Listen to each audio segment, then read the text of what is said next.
Good evening, mortals of the light, and welcome to the first edition of Derios, what are you doing? Just recommending some spooky games to the viewers. Bees trying to go trick-or-treating during these times. Care to join me? Oh, well, I'm not exactly the best when it comes to stuff like that, so I'll just leave all that to you. Alrighty then. Anyways, as I was saying, welcome to the first edition of Derios' Eerie Endorsements, a series where I talk about games that are perfect for playing around in Halloween time.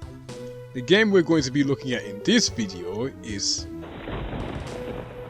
Avenging Spirit for the Game Boy, also known as Phantasm in Japan. Okay, let's get this out the way now. The North America box art is very misleading. This game is actually about a ghost that possesses other people and creatures to get by, hence the name Avenging Spirit. The Japanese and European box arts do a way better job at actually representing the game. I mean, technically it's not wrong, it's one of the characters you can possess, but the box art doesn't even show that this person is getting possessed, which is why it's so deceiving. I want to know the one person who bought this game for its box and name alone thinking, oh man, this game looks epic! Avenging Spirit? The title alone probably means that this game is about a guy getting revenge for someone he knew that got killed and has a spirit that doesn't back down. Only to realize when they actually play the game, it's about a ghost and this is one of the characters you can possess in it. Man, that is flagrant false advertising! Let's talk about this game's history a little bit. It was developed by Jalco and released in 1992. This game is actually a part of an arcade game of the same name, which released a year before the Game Boy game was. On to the story. One day, a lad and his girl are having a nice walk together, when suddenly they were ambushed by gangsters. The girl is then kidnapped right before the boy's eyes, and he tries to stop the gangsters from taking the girl away, but before he could do anything, he is shot and killed. But this isn't the end for him, as the spirit was brought back by a scientist who just so happens to be the girl's father. The reason why the gangsters kidnapped his daughter was that so they could try and get information from her about his research on ghost energy. He then sends the boy, who is now a spirit, on a mission to try and rescue his daughter. But he also sends him a caution, because as a ghost, he only has so much energy and time left in this world. And that's the story! Well, the opening cutscenes anyway. There are also some short cutscenes in between the stages, but most of them are just there to give you some gameplay hints and context in the next stage. Like many platformer stories from this generation, it's nothing amazingly written, but it works. Let's get into how this game plays. In this game, there are two gameplay styles. Let's call them Possession Mode and Spirit Mode.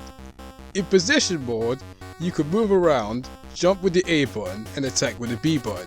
Your health, movement speed, jump height, and type of attack you have is all dependent on what kind of enemy you possess. There are many different ones to possess. Gangsters, military men, wizards, ninjas, women. Wait, I wonder how it must feel possessing a girl after living your whole life as a boy. There are also some secret ones you can possess if you know where to look. Like for example, there's an invisible man who's completely invincible but can't attack themselves. There's also this rare laser guy who has the strongest attacks in the game. If you run out of health, your spirit will come out and you'll switch to spirit mode. In spirit mode you can move around freely, but you can't just loiter around. There's a meter that depletes slowly when you're like this. You can refill this meter and your health with item pickups. But if this meter depletes completely, it's game over. But thankfully this game has infinite continues, so you don't have to worry about starting the whole game from the start if you happen to fail. To possess an enemy, just get close to them, press the A button, and presto! You're now in control of that enemy! Also, if you want to go to spirit mode immediately, just press the select button or the Y button if you're playing this on the 3DS Virtual Console to immediately go back to being a spirit. But it'll cost you some of your spirit energy though, so be careful when doing that. You know, gameplay wise, this game is kinda like a Kirby game. I mean, think about it. Taking enemies' abilities and using them against others? That sounds a lot like Kirby. Only, you know, with more dead carcasses. This game isn't exactly Kirby in terms of its difficulty though. This game may only have 6 stages, but the stages spike in difficulty quickly. Ugh, I hate stage 5. It always gives you the most with its tight platforming sections and instant kill spikes everywhere. At the end of each stage, you have to fight a boss, and they can be pretty tough. But thankfully, your larger spirit meter becomes your health meter for the boss fights. Scattered across half the stages are these special keys. You need to collect 3 of these in order to unlock the room where your girlfriend is being held in the final stage.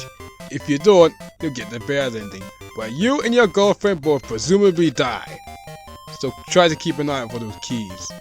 Apparently, in the Japanese version, there's a secret expert mode you could turn on by doing a button combination on the title screen.